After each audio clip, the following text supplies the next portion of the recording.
He's Batman. Yeah, sure. Okay. And he got a little mad about it. Okay. No, I did not. No, I didn't. I accept the fact that I'm, older.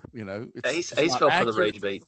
Well, it's just not accurate to say it unless you put the ER at the end of OLD.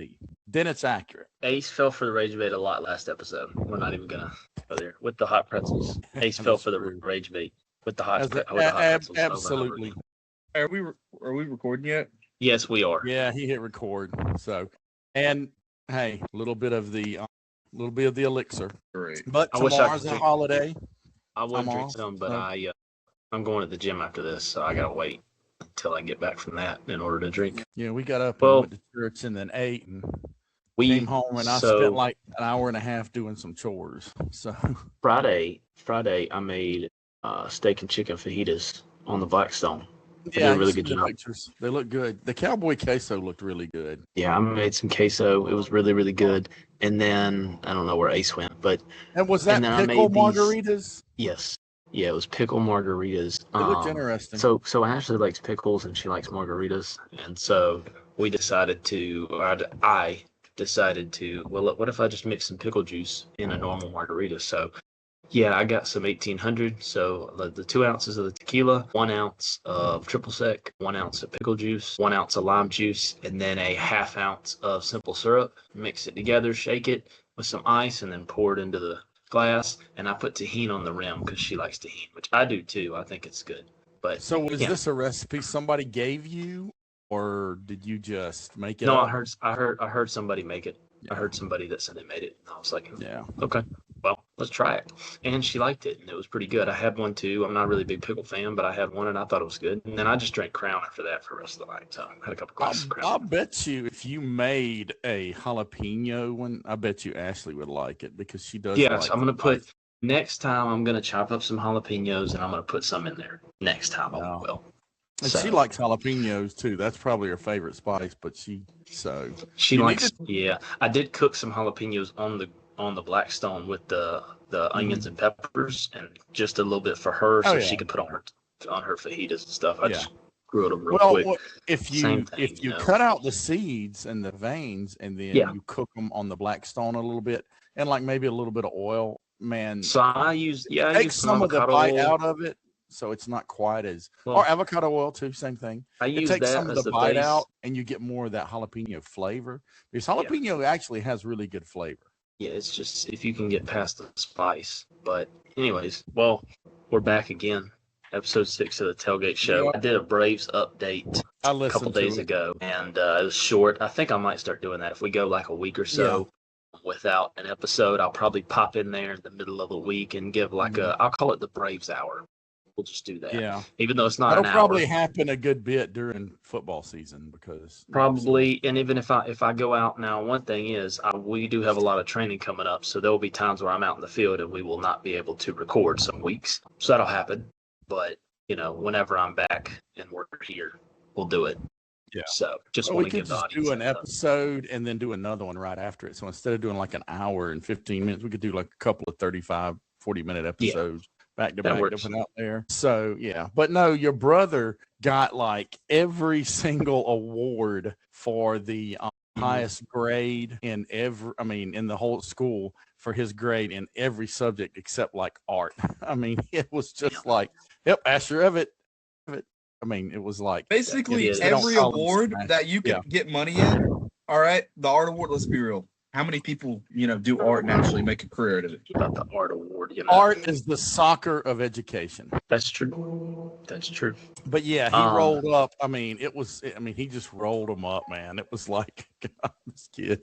So he killed it. So anyway, but yeah, so we missed it. But I listened on Amazon. It was pretty good.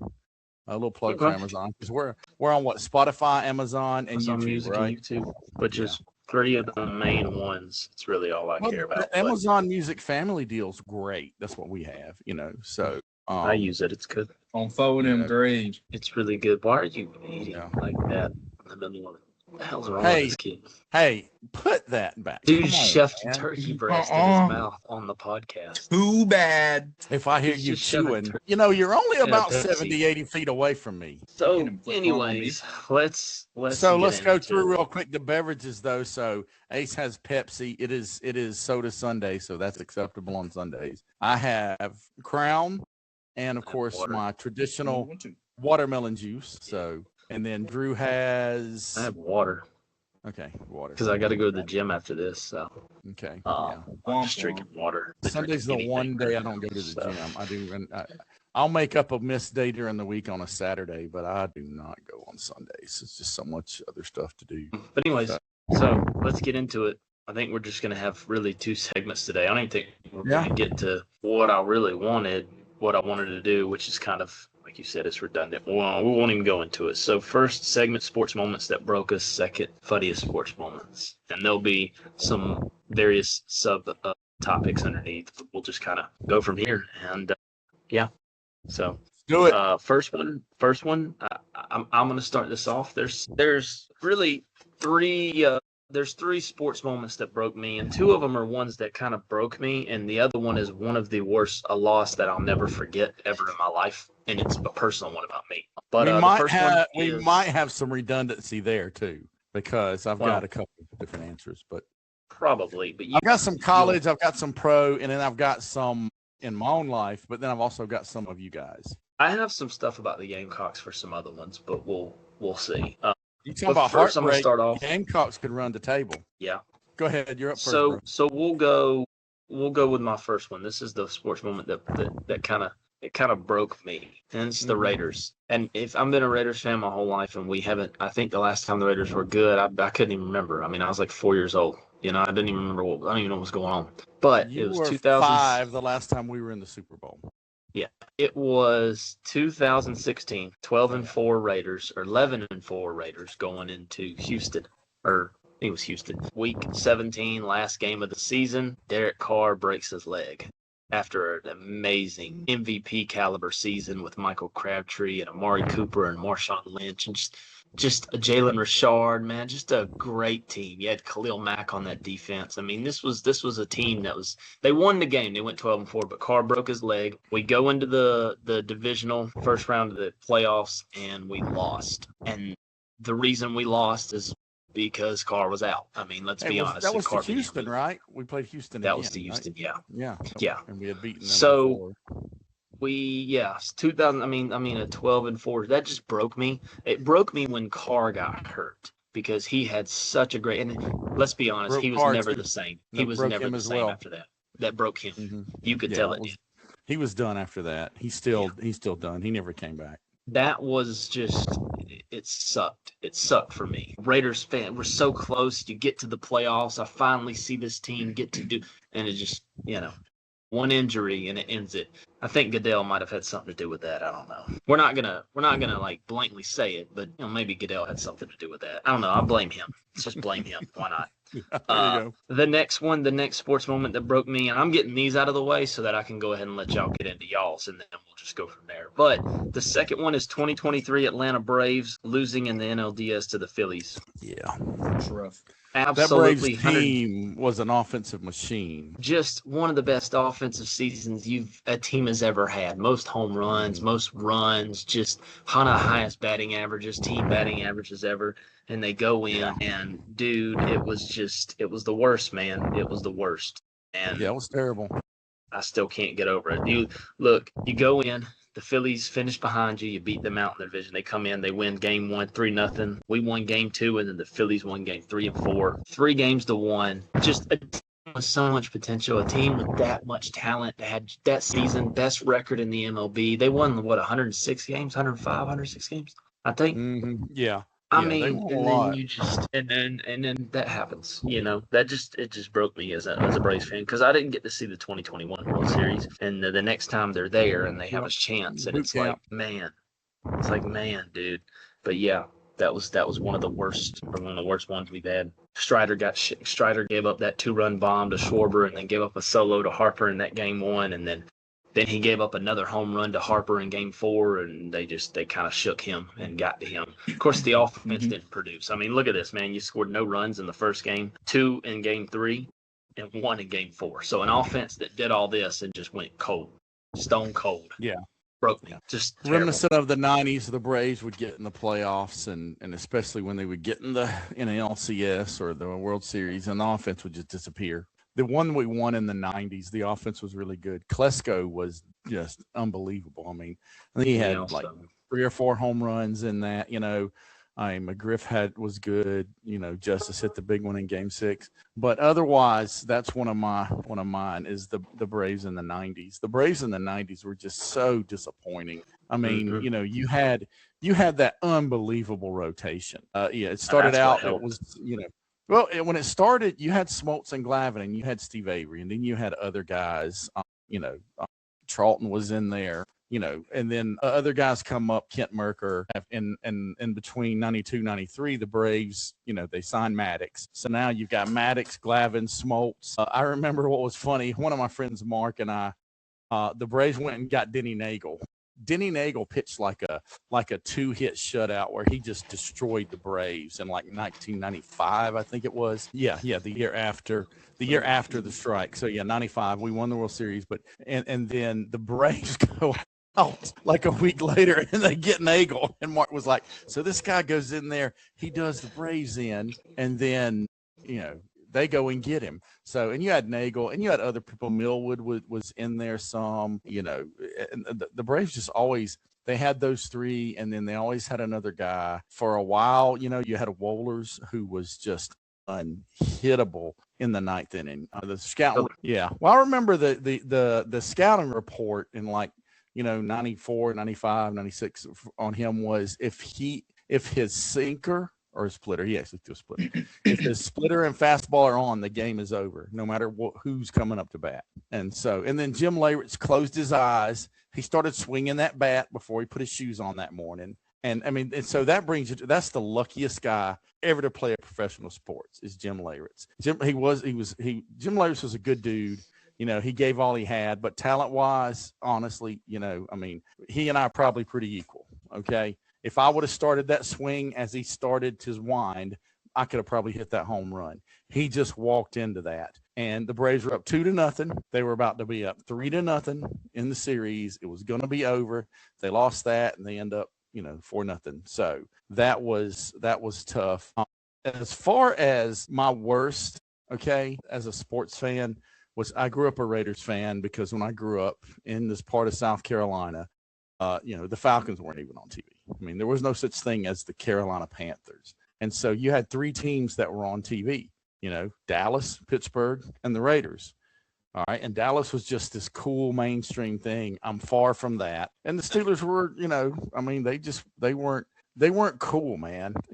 I mean, and I don't want to take away from those teams because those teams were just good. Okay. If it wasn't for the Steelers and the Cowboys of the 70s, the Raiders would probably had 8 or 9 Super Bowls, but they were good. And so, but the Raiders were like the neighborhood where I grew up. Okay. They were tough. They did whatever it took. Wasn't always pretty, I think it was Hendricks that said one time, he goes, all right, guys, 4 minutes left. We're down by 11. We got them right where we want them. And we would come back and they would win the game. And then after they did that, after they beat you and kind of slapped you around on the field, later on that night, they'd come over to you and they'd be like, hey, y'all mind if we dance with your dates? I mean, it was that kind of, that was the kind of team they were. They were just, there was swagger. There was a toughness. They were like Rip on Yellowstone. Okay. If Rip's coming to get you, you're going to get whipped. Okay. And he knows it. You know it.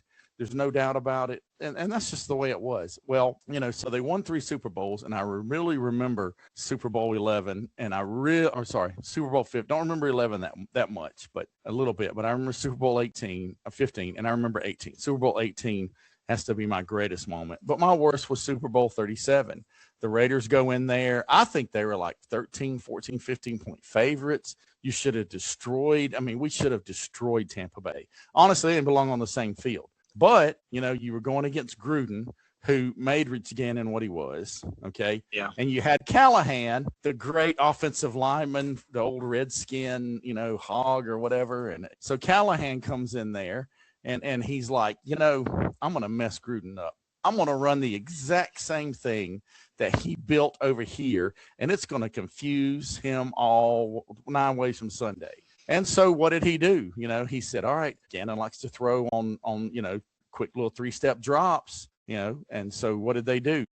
So they flooded all those extra linebackers that could cover, all those extra DBs, and 5 picks later, 48-21, boom, we get destroyed. That's the one I just haven't gotten over, okay, because we should have won, okay? That should have been the 3rd in a row, but, that's a separate story. But that should have been it. Tim Brown got robbed. I mean, Tim Brown and Jerry Rice, the best possession receiver to ever exist in the NFL and the best receiver to ever exist in the NFL, okay? Charlie Garner was, and this guy doesn't get enough run, but Roger Craig was a heck of a football player, okay? A thousand guy. And so, Garner was like that. Charlie Garner caught the ball well, ran tough, had some speed. The Raiders and the defense was good enough. We should have won that Super Bowl. And, I remember, and instead of winning, we got ran off the field. And so that won't go away from me. That one will never go away from me. I remember this time, Ace. This was like a couple years ago when Chief first told me about this story about the Raiders, Callahan, playing against Gruden. And Chief's sitting here and, he's doing this internal monologue storytelling. And he's like, we're going to run Gruden's offense against him. But won't he know what's coming? That's the genius of it. I know. I was on a roll that night. Sometimes that Super Bowl hits me the wrong way, man. So, but Callahan, won't he know what's coming? That's the genius of it. Yeah, that's just the genius of it. That's the best. So, all right. So, heartbreaking losses. I'm gonna tell this story because this has to do with you, Drew. So, but in the 7th grade in middle school, you were on the middle school team. Now, when you were in the 6th grade, and where we're from, in the 6th grade, you're not allowed to participate, on the middle school team. Okay. You have to be 7th or 8th grade. But we watched a couple of games. You were still on. Of course, you had your travel team and everything, and we quit Little League when you guys were 10. If you're playing majors in the Little League, okay, you're either not any good or you're just trying to show off on that little bitty field. But so you guys quit. We didn't play Little League majors, but you guys played on your travel teams. And so Drew's in the 6th grade. We watch the championship. They lose. The next year, 7th grade, Drew's on the team. Drew goes, we make it to the championship.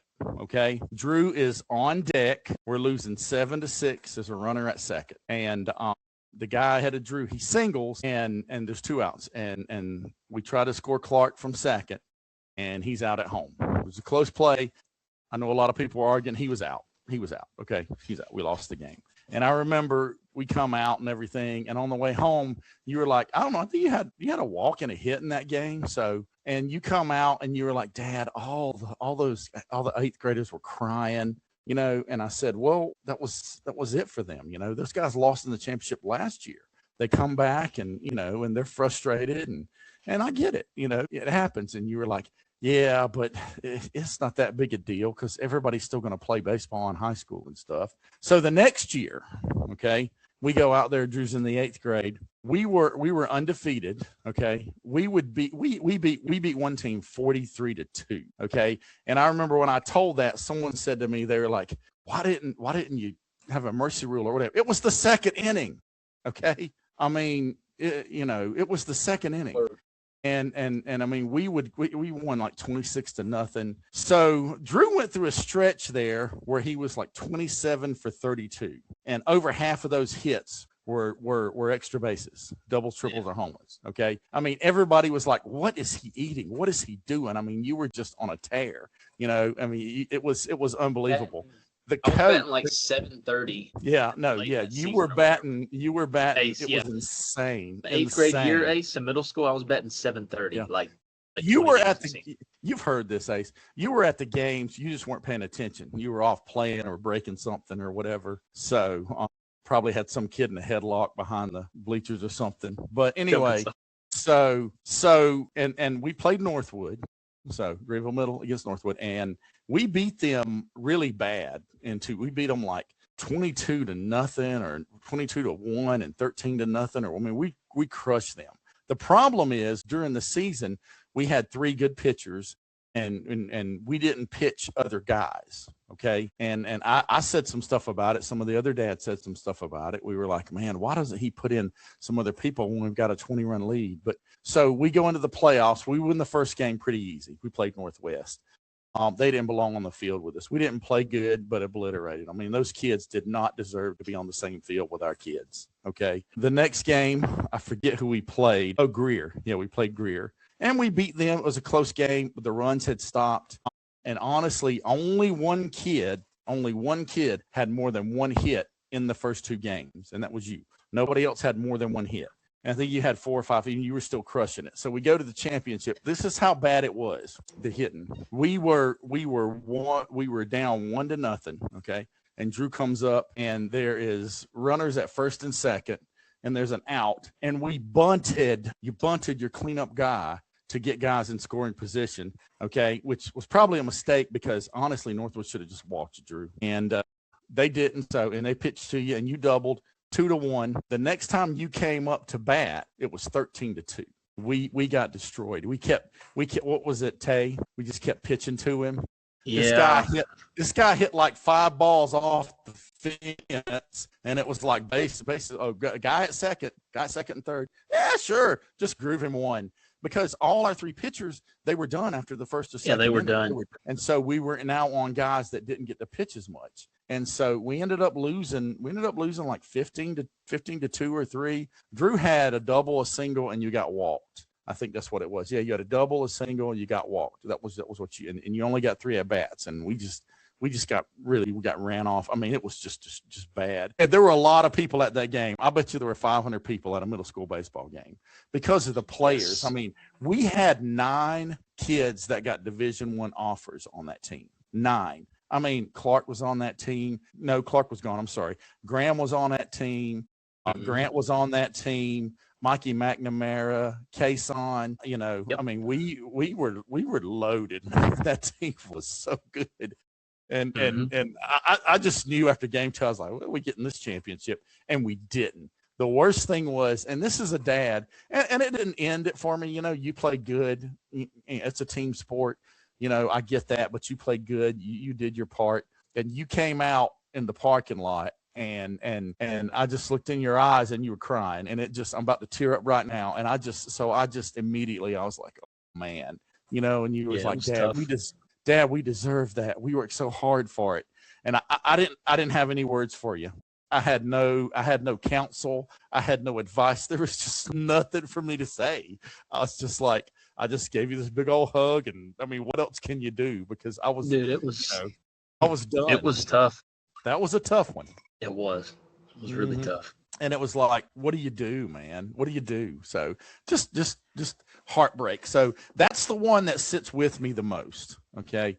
Especially it's more of a personal level. So not going to talk anymore, and I'm going to cry. Go ahead, Ace. Yeah, go ahead. I know you probably have a few of your own. Yeah. So we're sports pain, I guess. I'm going to have to say, that 2015 year with Cam Newton, MVP year, seeing that guy do what he did. And you look at what Cam Newton could have done, what I mean? What he was leading up to do, hurts his shoulder, towards rotator cuff, AC joint, gets messed up, has to get surgery for it. Cam Newton's never the same. And then another thing so my sports pain is just seeing what happened to that guy, because that guy truly could have been the next big thing. Like, he was on top, but he could have been so much more than that. Like, people were giving this guy GOAT debates after that MVP year. Like, this guy he can really be something. And then seeing how people treated him after the Super Bowl 50 incident with that fumble. Von Miller, man, came in there and basically just that's what I'm saying. And that hurt. They should have used the tuck rule on that game. He would have a Tom Brady career. I know. And it just, and seeing how he ended his career in New England, that to me, that's just it hurts a lot to see what happened to that guy. And I know he's doing great now. He's got his own podcast, doing great. Has all kinds of people come on there. But it did hurt when he was on. I don't remember the lady, but it was an interview, and she was like, "Why didn't you jump on that ball?" And he was like, "Because I was scared." That's just like as a guy you grew up thinking this guy's great, this guy's like everything I want to be as an athlete, and you hear a guy say that, it just sucks. It makes and it I real. just he got yeah. It just people don't understand what it's like. Yeah, we put athletes on a pedestal, but they're people at the end of the day. They're still humans like us. Yeah. And dude, listen, let's be honest. Von Miller and that Broncos defense, I mean, they were good. They were. They had a good defense. I didn't think. Look, I told everybody really that would let them there. I remember telling people before that, man, the Panthers ain't gonna win this. Like, they're just not. They're not. The Broncos are gonna destroy them just because of the defense. Well, like I was like, yeah, Cam and they had a polished, professional, studied quarterback in Peyton too. And yeah, I didn't think so either. But that Super Bowl I thought it was going to be a little more of a blowout. Well, the Panthers had a really good defense. What was the score? It was 16 to 10 by the time that fumble happened. Yeah. And the Panthers were down. I mean, people were like, "Oh man, Cam, that if he would have got that fumble, who knows if they would have won the game."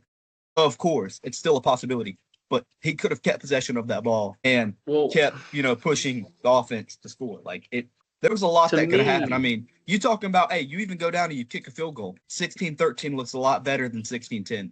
That's just the truth. So, yes. I mean, because a field goal, 19-13, touchdown ties it. Like it flipped the game. It put the Broncos in way better position after that. So, but no, I'm not going to be someone who blames Cam there. I'll agree with you just because, look, man, I've watched a lot of highlights and I've done just some insane like amount of research on Cam Newton, and that's one of the best. First off, one of the most underrated quarterbacks in the NFL in the last decade, right? Especially that 4 to 5 year run that he had with Carolina. I mean, he took the Panthers to the Super Bowl, a team that had no business being there. And yeah, they had a good defense. They had some good players, but man, a lot of Panthers fans, like I know that the Panthers fan community is split. Half of them still love Newton, and half of them don't like him. And I don't get why that half doesn't like him. He literally brought them to more than they'll ever get to. Like he just did. He did so much. That's typical though. Even if he'd have won a Super Bowl, he'd probably be 60-40 at best. That's just the way it is, man. You got to be you won't find a Patriot fan that will outwardly around other Patriots fans, especially, give Tom Brady any crap, you just won't. And look what he did for you. So, and you won't find a 49ers fan that will give crap to Joe Montana. And when you compare him and listen, Terry Bradshaw's a good dude, man. Terry Bradshaw was a good player. He was a hard player. He was tough. But Terry Bradshaw is not on the same talent level as Joe Montana and Tom Brady, okay? But the dude won 4 Super Bowls, okay? So you won't find, and he had flaws. He had issues. But I'm talking about on the field, okay? You won't find Steelers fans that will give that guy any crap. He could probably go anywhere in Pittsburgh today, and they buy and drink for free. Okay. And that's because they won multiple Super Bowls. And unless you reach that level, there's probably some Raider fans out there that talk good about Derek Carr, Yeah. And what did that guy win? I've won as many playoff games at quarterback as Derek Carr. He had both of us combined. Yeah. Carr had a lot of 4,000 yard passing seasons. He's one of the all-time leaders in yards, touchdowns, whatever. But like the Raiders haven't had a history of great quarterbacks outside of 2 or 3. Jim Plunkett was a 2-time Super Bowl champ. So that's what I'm saying. You had Stabler. Outside of 2 or 3, Stabler had that team that lost one game. That was a great team. Okay, so but yeah, other than that, you don't have it. So it's like Tim Brown. Okay, I know he didn't win a Super Bowl. But you're not going to find any Raiders fans that give Tim Brown any kind of flack because of longevity and what he did. But as a quarterback, you have to win Super Bowls. Sometimes one gets you there. Okay. There's some people out there that win one and that's good enough, but most of the time you got to win. I mean, look at Elway. If Elway had not won those 2 Super Bowls, okay, he still would have been as admired and held in the same esteem as he is now. Okay. Yeah.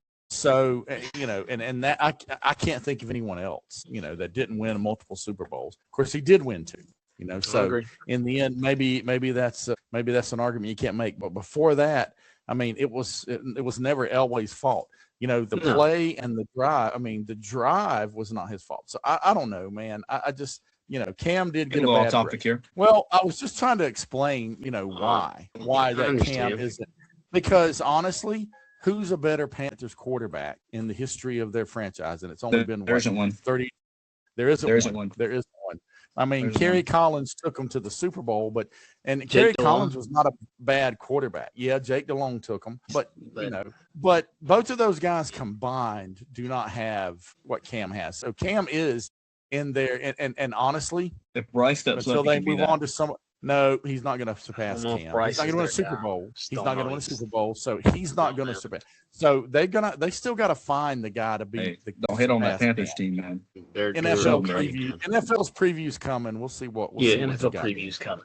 Don't worry, Ace. We got plenty of time to go into that. Yeah, don't spoil it. I got 2 more, but anything else, Ace? Any like a loss you'll never forget? Team hurt you, whatever.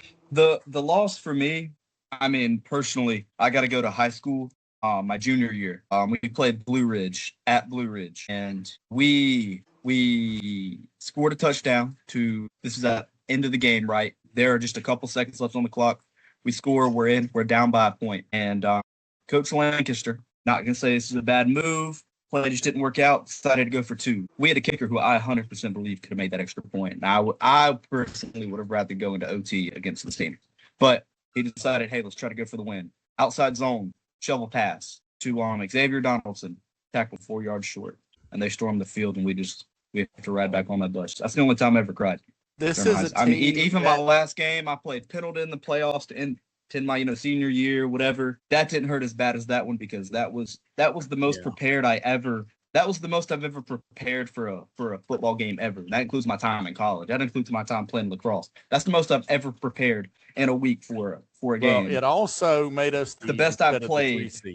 That did, yes, that mattered a lot. That hurt, because we had to go play. And we had Clinton. We got smacked. So that Clinton team that same year, that Clinton team had 3 guys who all set a state record in something, hurdles, 100, 2, all 3 of those guys. And you watched them on the field, you could see the speed. I mean, these guys they were good, just unbelievable. And they just had a monster game, but we just honestly, we had a pretty good defense his junior year, but we didn't have we had one athlete, that was able to compete with them on every level. We had another one, Tank could compete, but he couldn't match their speed and athleticism. I mean, these kids were just unreal. But here's the worst thing about that Blue Ridge loss. The year before, we beat them 55-7. No, we beat them 3 years prior, and we have a jug for the Foothills, which is 3 in a row. Up in the upstate in this area. 55-7, and then you go to like that's a the 1 trophy. point crazy loss. Yeah, the jug. Yep, lost the jug. Got it back senior year, but got it back. Yep, you got it back. I was actually the one that handed it to coach to hand it over to that was the other team. So that's I was the last only Devil rival Dog to touch that year. That was the only rival that you lost to in high school, Ace. That game right there. Yes, that is. And that was a tough one. That was well, I mean, you didn't just beat Berea. I mean, it was like 64-0. It was like 160 something to 3 or 6 or something. It was bad, dude. It was like 42 to 3, 64 to nothing, 48 to 3. I mean, it was bad. So, well, let me give y'all one more, and then we can move on. The first one, worst collapse I've ever seen, Gamecock baseball. Yeah. That's the worst collapse. Ace mentioned not during a season, but the whole program. The whole program. Horrible. Horrible. Absolutely. But here's he took my a national loss. championship program and ran it into the ground. No, he didn't run it. So we had no. national champs, and then a loss at a national championship. Holbrook took over. He ran it off the road, hit every tree on the way down into the ravine. The car didn't blow up, so he set it on fire, blew it up. That was that messed it up. So you take 15 years of just competitive, and Tanner was a great coach, and then he gives the job to his buddy who, has no clue. Well, here's a loss I'll never forget. Okay, and it's not even the middle school ones that Chief covered. I mean, I'll never forget those, but this is a loss I'll never forget. It's my senior year of baseball, and it's the last high school game I ever played in my life, and we played at TR. We're playing at TR. Mm-hmm. All right. I go up there in my first at bat, and I'm facing Jonathan Ivy, who was a good friend of mine, played dry ball with him. And I think I had like a 13 pitch at bat against him. I mean, something like that. Like he was throwing everything, and I was fouling it off, fouling it back. I think Stan Gillespie even looked over at you and was like, dude, he is just locked in. He's dialed. Nothing's getting by him. And I ripped a base hit over Joseph Gillespie, rest in peace. Ripped it over his head, base hit and over the shortstop's head in the outfield. And I think I had, what did I have, Dad? Like 2 hits that game and a walk or something. No, you went 2 for 2. You had a double, a single, and you stole 2 bases, and you had 2 walks. And we lost 3-2. So this is what happened, right? It's a tie ball game. It's what was it, 3-3 or 2-2? No, it was 1-1. It was 1-1. Yeah, that's right. What bat are you talking about? I'm sorry. Talking about the end of the game, like before the walk off. I forgot. It was like 2-2 or 3-3 or something like that. We were tied, and because they had the ball. Anyways, so tie ball game, Ace, and Noah Moffitt came up to hit, and there's a guy on second for TR, and he hits a base hit in between short and third, ground ball, and it gets by them. And I can just tell because I think it was Cameron Satterfield in left. And I just knew based on how the ball was hit and the fact that Cameron had to come up, I was like, even if he fields this cleanly, he does not have the arm strength to throw him out at home. And so as soon as the ball hits the outfield grass, Ace, I was just like, we lost. It's over. Because he was already rounding third, and I was like, we're done. This is it. This is the last high school game we're going to play in, and we're going to lose to TR. I understand what that's like. And they won.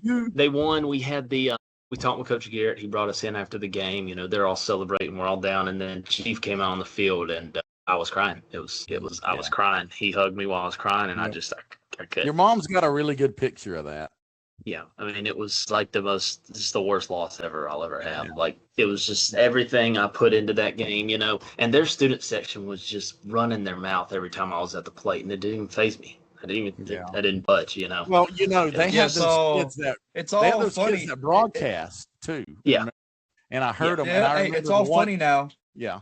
No, you go. Mine's no. You talk this from experience. The one kid, because I was standing just right in front of their little press box, and you could hear the one guy was like, "I hate this kid. I just hate this kid." And he goes, "Yep, football and baseball, I hate him." And the other guy said, "I'm glad he's gone after this. Good riddance." So, but because they were up 2-1, and you drove in AV. Okay.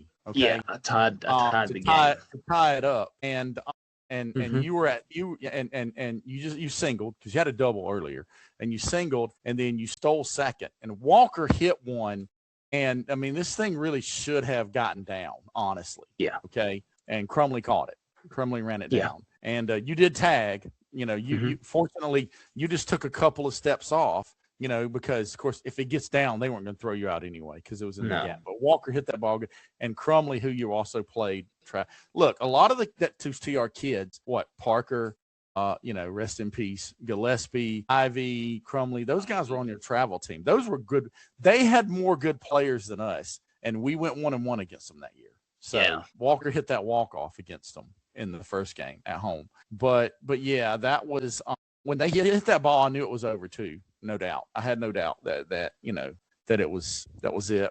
So, and yeah, it was that was tough. All of your last games were tough, man. The thing is, after Ace's last football loss in high school, it was Pendleton, and we absolutely got robbed in that game. Just what, and not just the rob, but the safety issues with them guys targeting 3 of our kids, and it was. We had parents up. We had parents just let us down. We had parents on the fence. Yeah, and the coach would stand, and they were ready to come over. And the officers, that about much, but the officers came over, and they were like, or whatever. And I was down there, and I wasn't yelling or whatever, like some of the dads. And I told them, I said, if you've been paying attention, causing a scene, man. What? I had one of the officers come up to me and go, "Is that your dad?" I'm like, "Yeah, I'm sorry." He's probably afraid. No, but you had all right to be mad. So we know he was wise. There's not many times Hey, there's not many But I times in high told him- school I will say that it was a coach's fault we lost. But that Pendleton game, I'm sorry. That whole coaching Yeah, they staff is to should've- blame they because should've as swore. soon as Drew McKibben, one of the best athletes I've ever had the pleasure of being around, 6'5", 210, absolute freak 4'3". athlete, all state. Yeah, 4'3", 40. I mean, you talk about just like all the talent in the world, all the talent. Heck of a As soon as basketball he went player. down from a targeting call, I heard our head coach Well, no, on the it mic. wasn't- He goes, it wasn't "We a lost call, this though. game. We were in the third quarter, and he took off his headset." Yeah, they targeted him, How do you but there respect was that? no call. There was no call. No, there was and no look, call. He was hit. The ball was through his hands. He was already letting up, and the dude came and just helmet to helmeted him. Okay, so the only good thing about that game was their receiver, their all-state receiver. He goes up to catch a ball on the sidelines, and inbounds. Once the ball touched him, Ace just laid that kid out. Of course, he didn't catch the ball, and it took them 15 minutes to wheel his ass up. Yeah, and that get was him out their of it. sideline too. Okay, and our parents are over there cheering and stuff. This kid's we don't know what's up, and they're cheering, and I'm like, hey, look, it was legit, it was legal. They cheap shotted 3 of our guys. They knocked out the quarterback. They knocked out Gavin Baker. They knocked him out, and they knocked, our 2 best receivers. Mm-hmm. So, they came at Ace. You could tell they were chop blocking, cutting, or whatever, but Ace wasn't having none of that. So, wrestlers are a little tougher. So, but yeah, that game, the only reason that wasn't so sad for me is because we got jobbed. And then when we would have went up 17 points on that touchdown that Drew, and he just goes out, runs up and catches it. And they called him for offensive interference. He still hadn't touched anybody. Mm-hmm. That game was rigged. I went back and watched that one. So, so high school, absolutely that ticks me off. Any Pendleton coach or player, anybody wants to talk about it, fine. We sign a release so nobody can sue or call the cops on each other. We meet somewhere and we settle this. My piece is that, and the forgiveness or whatever is that, I don't do to them what I should do to them, what I want to do to them. And that's enough to reconcile, with my faith that, I'm not gonna, to let it go, because that was criminal what they did. And for Drew McKibben's high school career to end like that, because that kid was an absolute stud. Yeah. Anyway. So yeah, Ace, I'm with you there. But the reason I wasn't sad is because of the way it went. Yeah. Yeah. So it's funny you mentioned, because, with TR and all that, obviously that's where I went. So went to rival high schools just because. That's right. You guys went to rival high call schools. out Berea, but Berea is one of the worst high schools you can go to for sports, just to be around there. Not a good place, and that's honestly due to a lot of how it's ran. That school is a cesspool. Look, I went to Berea, and I was already there, so there's no point leaving. But I'm telling you, once we came up, me and Chief had talked about that plenty of times, that we would never send you or Smash or anybody there ever again. It just wouldn't happen. It wouldn't happen. And that's why you didn't go there, man. Like, those are the problems. We couldn't do that. Happy I didn't. We just couldn't. So TR was the better option. Yeah, it was. Well, 50-point losses every Friday night would have been rough. So maybe it would have been 45. When I look back on it, I think the biggest thing is TR players. Like, I used to compete against them. I used to hate TR, whatever. But man, I can look back and respect a lot of the players that they had, because they did have a lot of talent, especially in baseball, and they had guys that could play just up there with me. And it was fun playing against them, man. It really was. So, anyways. We gotta move on and hit this. Well, and they had and shout out to your cousin. They had Jacob Crutchfield, who, as a football player, was a really good guitar player. I'm just kidding, Jacob. We love you, man. He is a good singer and good guitar player. His own band. That's for real now. He's doing a lot of shows too. He's doing a lot of like concerts and shows and stuff. Anyways, we gotta move on to the next. Our funniest sports moments, and we'll each give one. It's got to be one, and we each give it, and then we're done. We are over time, and so we have to push this. Well, we can go ahead, Chief. Some of it. So, but all right. So mine is I don't know if I should mention his name or not, because I still see his dad. I love him. But Dylan Posey, man, and Steve is great. You still see Steve? Yeah, every once in a while. Steve and Samantha are just the greatest people, man. They were, just love them to death. Yeah. But Posey is at first base, and I think a ball got away or something, and he goes to second. So Dylan gets to second, and he's standing there, and the shortstop for the other team, I don't remember who we played, but the shortstop says, "Hey, you got to go back to first." The umpire said it, and he was like, "What?" And he goes, "Yeah, you got to go back to first." And I don't know. Dylan said, I told him, I said, you're crazy. And he goes, no, you got to go back to first. So this guy goes walking back to first. They throw over and he gets out. Boom. Okay. And so that wasn't it though. So then a little bit later, Ashton, okay, is playing, which is basically like your sister, basically. She's playing a softball game like a few weeks later. And she's at second on a foul ball. And they're both of their middle infielders, a shortstop and a second baseman. Like, you got to go back. And Ashton was like, I ain't going nowhere until the umpire makes me. I'm not getting posied. And when she was, because she stood there, and I remember Tom, and I was like, what is she doing? She won't go back. And the umpire looked at her and pointed back, and she didn't go. And so the umpire had to come over, and he talked to her, and then she went back. And that's what she told us. She said, I wasn't going back till the umpire made me because I wasn't getting posied. So that was hilarious, man. That Posey. You know what's funny? And if you know Posey is kind of hard-headed, stubborn. You know, he's a tough kid. Oh, yeah. He's a man's man kind of guy. You know, you don't very hard.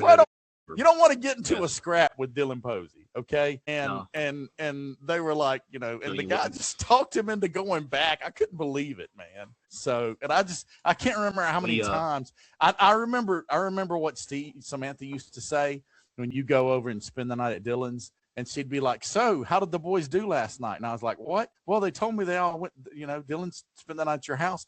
And I was like, what? I was like, Drew said he was over at your house. And I was like, what did they do? And then she was like, I'm just kidding. They were there. I fed them shepherd's pie. You know, it was like, she would mess with me. And I was like nervous. I was like, oh my gosh, what did they do? Because you and Posey together could get in some trouble. Well, it wasn't. So the original crew, what's funny is it was me, Posey, and it was Matt Reese. That was our. We always hung out all the time. I mean, it was us three. Stooges. And it was funny because one thing about Posey is before we played games, when we would warm up and stuff, I always had to warm up with Posey. Posey was my throwing partner. Like, I had to have him. If I did not throw with him beforehand, if I did not warm up with him, it just wasn't going to be a good game. So like, that was my like permanent warm up partner, like my permanent one. So I still love Posey. Okay. All right, I guess what, Ace, are you next? It's okay. Hey, is that my girl in there? Yeah, it is. All right. Love you, Ashley. So this is what, dumbest sports moments? Funniest. Just the funniest. Funniest you could think of. You just got to hit it. You know, it's funny, but like professionally, you got to love Marshawn Lynch, beast mode. You got to love that. I'm just here so I don't get fined. Okay. So, you know, with that guy, if you pay attention to that guy, he hated the media. I mean, so, a part of your contract in the NFL, you have to do a certain amount of interviews or else you get fined. You know, you can't get bonuses. Mm-hmm. So, and he hated it. But he would sit there until his time was up. Now, because his contract never said he had to answer questions, he just had to be there for the interview. So his loophole was show up, sit there for my time, and then leave. Yep. He never liked talking about his personal life. He didn't like talking about the game. I remember one game he had like 2 touchdowns, had 200 yards rushing. Mm-hmm. Would have been player of the game or whatever if consider it. And he's sitting there and the press conference, and they're just asking him questions, and he's like, "I'm sure so I don't get fined. I'm sure so I don't get fined." So that was his answer to everything. No. The funny thing was like, so what are you doing later today? I'm sure so I don't get fined. And then walked out as soon as his time was up and walked out. That's just like the craziest thing I've seen. He didn't like journalists and sports reporters. He didn't like the stories that they put out and how they would talk about athletes. He just said, I'm not going to answer their question. But Marshawn ain't scared of doing no commercials or TV appearences, though. Yeah, by no means. All about the Skittles commercials now and all this different stuff. And that guy's that was a funny. I remember that. They actually turned it into memes and everything. I mean, it was just I'm sure so. That was when he was playing with the Raiders, I think, too.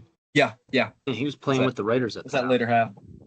Yep, it's the end of his career. Okay, I got one of the funniest sports moments, and I'll let Chief tell this because I just remember what he did.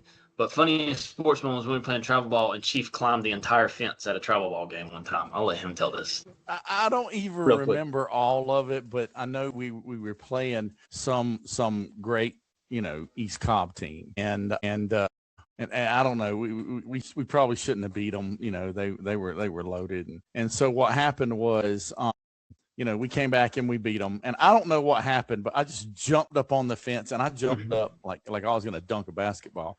And I climbed up the fence and everybody started yelling. So I don't know. And then so people would be like, if we win this tournament, are you going to climb the fence? You're going to climb the fence? And I was like, oh my gosh. It was like more embarrassing for me than anything. So I don't know, man. I remember I remember being approached.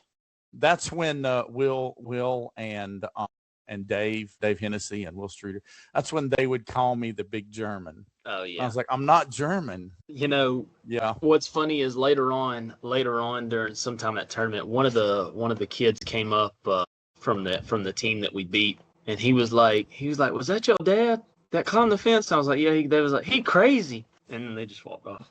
Yeah. So, that was it was a good time. I think that was probably like what, a 60-70 foot fence, and you just climbed. Yeah. Climbed almost all the way to the top. Yeah. Maybe my funniest moment was when your 9-year-old coach got tossed and he took like an hour to leave. Oh yeah. So Dale. You were like 9 or 10 and he got tossed, man, arguing like balls and strikes and stuff. And so at first, so then now I'm the head coach or whatever. So then the umpire came to me, he goes, he's got to get out of the dugout. And I said, Dale, you got to go, and he was like, so he stands behind the dugout, 2 pitches, umpire's like, oh, nope, he stopped it. And he said, he's got to go or whatever. And him and Dale get into it. And I'm like, Dale, can you just leave? So then he was on the third base dugout and the exit was past first base. So he's walking around and he's talking to every single person. He even stops. Ace, you were in a bassinet or what, or you were in a little stroller. You were so young. And he stopped and he's playing with you and stuff. And I'm like, so the game started at 6 and I think we got out of there at like 10 o'clock. And Dale is just slow walking it. And the umpire's just standing there and he's just like, and then he gets over and he starts talking to the other fans, the other parents and stuff. Finally he leaves and we start playing. And now we were down like 7-1. We came back and won the game. Okay. And so after the game, we're all coming down, and this was in Easley over at Complex 2. And so we come down, and he is kicked up. He's got his feet up on a bag, and he's leaned up on another little bag up against the tree. And he looked over and he goes, so we won, And I'm like, yeah, we won. And I'm going to be up until midnight or whatever. But anyway, so he literally, that was the longest pimp walk I have ever seen. Guys pimp a home run and stuff. He pimped getting thrown out better than anybody I've ever seen. So that was hilarious. But me climbing the fence, it wasn't as funny for me. I was just celebrating. I was so happy and energetic. I was just like, hey, look, I can't believe we beat this team. So, hey, Drew, me and you talked about a moment like that when I was playing for you with the Bombers, and you got tossed. Yeah, that's right. That's right. I'll tell this story. Okay, we got a little time. Center field.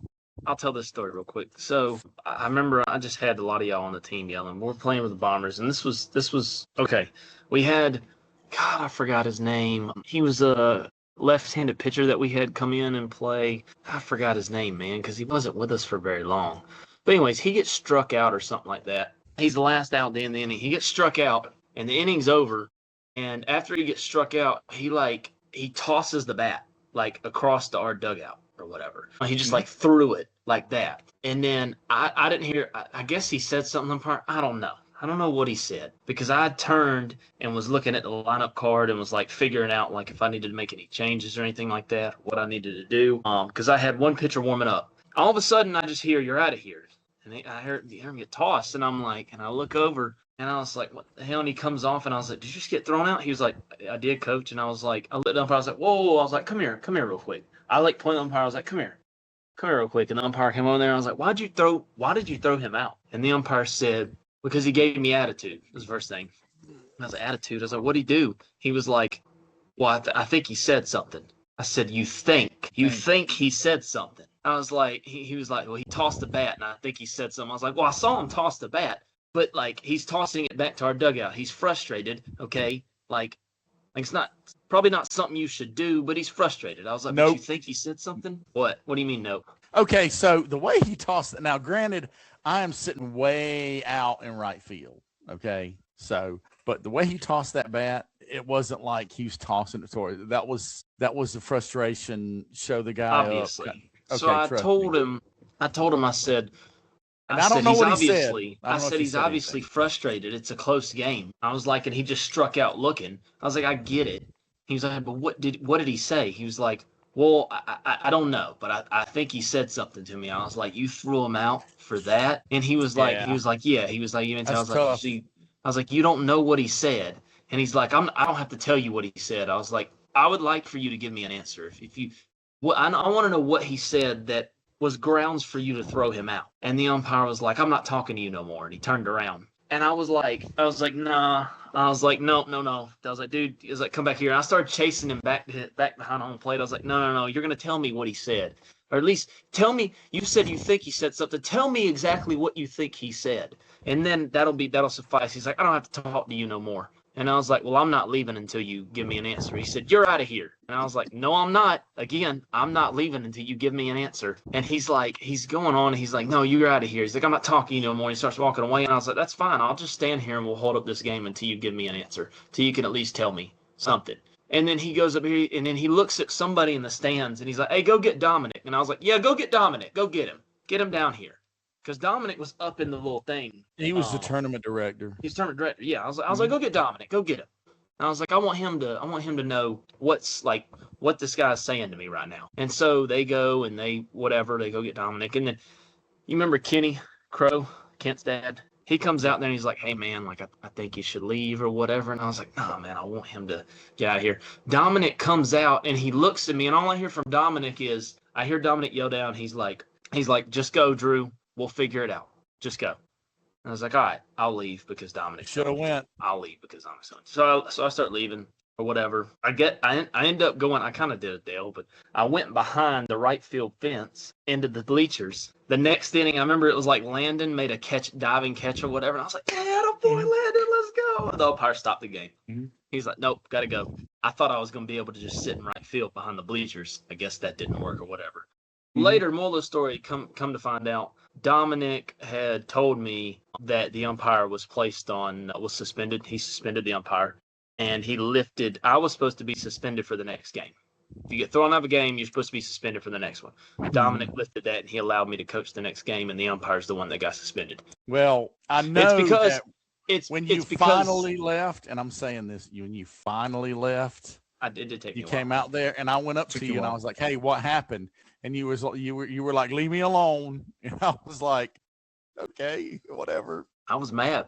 Yeah, I remember. But it comes down to Ace right there. Fine, whatever. Ace, I'm pretty sure that moment right there proved to you that as a coach, I will never let anybody take advantage of my players. Yeah, no, most definitely. I just won't. I'll always stand up for them. Even if they're in the wrong, I'm going to stand up for them.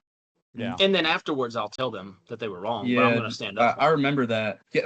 So, we were taking the field. No, because that ended the inning. That strikeout ended the inning. We were changing up going into the field. So, you were having all that with the umpire, and me and Landon are sitting there because we were going to be thrown to each other. And we're like, do we go out yet? What do we do? Like, I was like, dude, my brother about to get thrown out, man. And because Landon was a great ball player.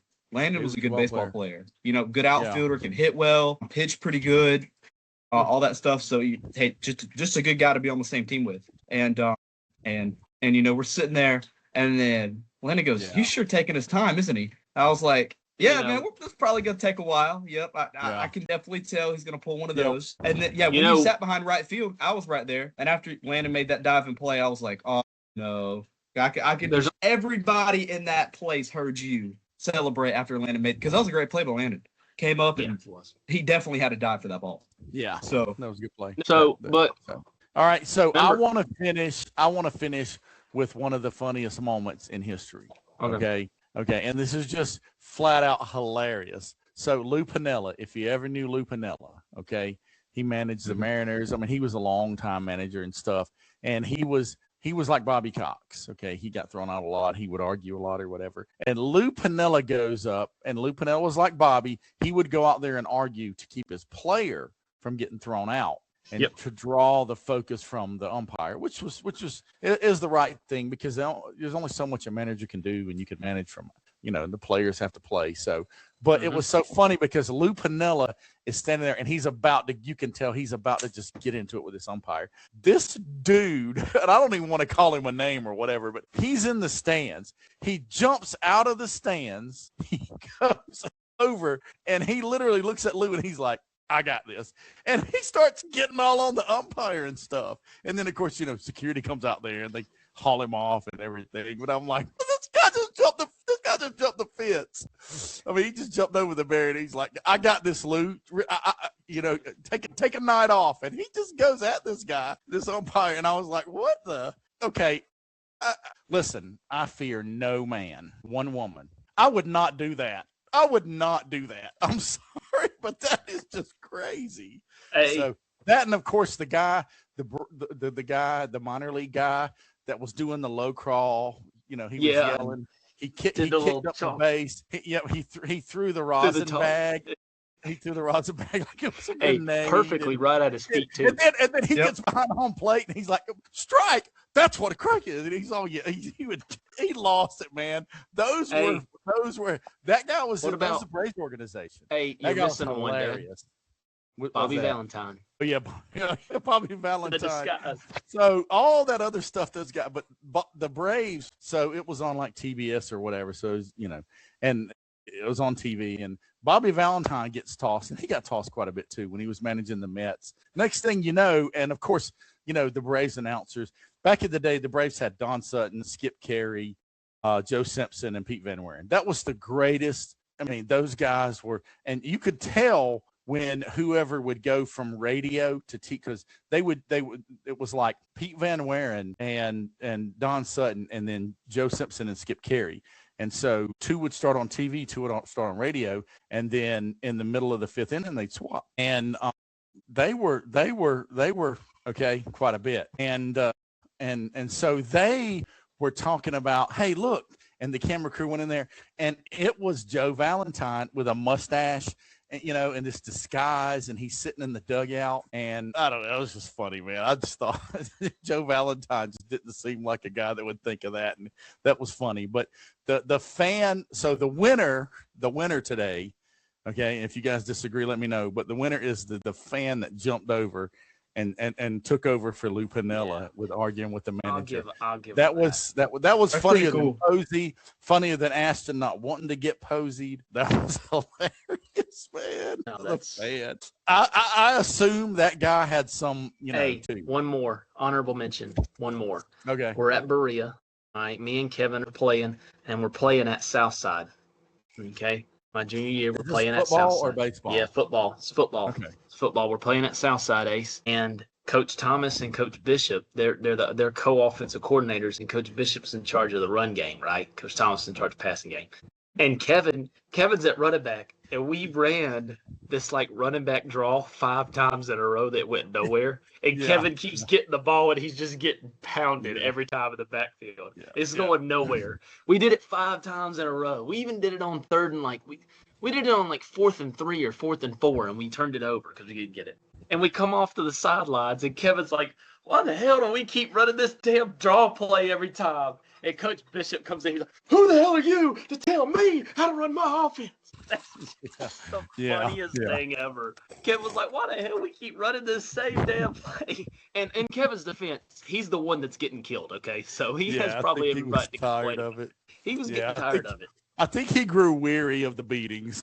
Yeah, he got tired of it. That was a good one. Not gonna lie. Yeah. Coach Bishop goes, who the hell are you to tell me how to run my offense? Good times. Yeah, I remember that. Good times. But all right. A lot of high school in today's show. So, but that's our moments. That's us, man. It was huge. We put some younger ones. Anyway. But yeah. So I guess that's it. So yeah, we were. That was a good show. Going for quite a while. We're over an hour. Okay. Also, next show we are going to talk about the perfect low country boil. I'm going to tell you guys how to nail it. Okay. It's foolproof. Anybody can do it. Unless, of course, maybe you're from jail, man, then you're probably going to mess it up. But otherwise, you can do it. It's TR proof. It's Berea proof. Red Raiders, baby. But it is not jail. Nothing is jail man proof. But yeah, the perfect low country boil. You are going to thank us. You're going to thank me. Okay. Sounds good. I'll take it. H, you got any final thoughts? I mean, you had some good moments. Nice laughing emoji. Good job. Yeah. I don't think that Yeah, I don't that got shows anything up else. on the podcast. So you know what? I'm just gonna give myself a reaction. Yep. Why not? This guy. This guy. So anyway, right, my we'll go with closing a like thoughts. from me. Hey, look, even the people that we made fun of tonight or whatever, especially the dude that stepped in for Pinella and the fans, man, you props to you. You know, hey, all of you, believe in yourself, love your family. Yeah. Ace, That's it. you got- Just I don't know. I got nothing. That's it, man. Watch baseball. Watch the Braves. Ace is a man of few words. Yeah. It's a man of Christopher few Oh, Wilson words. doesn't Ace is taking like a to butt speak. whipping in chess later today. Okay. Oh. All right. Sounds good. Let me know who wins Why? for real. We already know who's going to win. It's not a competition. It's basically a play. Dang, But, you Ace, know. he's already got you. Dang, man. I don't care. He's old. I'm young. I'm You think winning you at can the beat end of the day. I'm young. Yeah, I hear you. Do you think you can win? Maybe. I don't know. All right. I'll just play the French defense and hope. Let me know how it goes. The French Yeah. defense. Okay. Yeah. Shit What like is that? this. Waving the flag? Waving the white flag. The French defense. You're the not French funny, def- man. It's all The Ace French likes. defense says, "Hey, America, where are you?" The French defense is still inferior to the Sicilian by a long shot. Hey, look, I just play street chess. Sicilian's the best. by If we far. put the clock on it, you got no chance. Yeah, we're not doing that. Anyways, You got to admit all right, that one, well, Ace. that's it. You Y'all have not enjoy. been with Have the your clock chess on. game. Do your thing. Acuna just walked to start the game. Braves are playing right now, by the way. Yeah. So, all right. I Well, still got that wraps it up I for still got the episode Florida 6. Georgia game on. That All right, wraps up for episode guys. 6. Everybody take care. Y'all enjoy it. We are signing off. Have a good one. All right.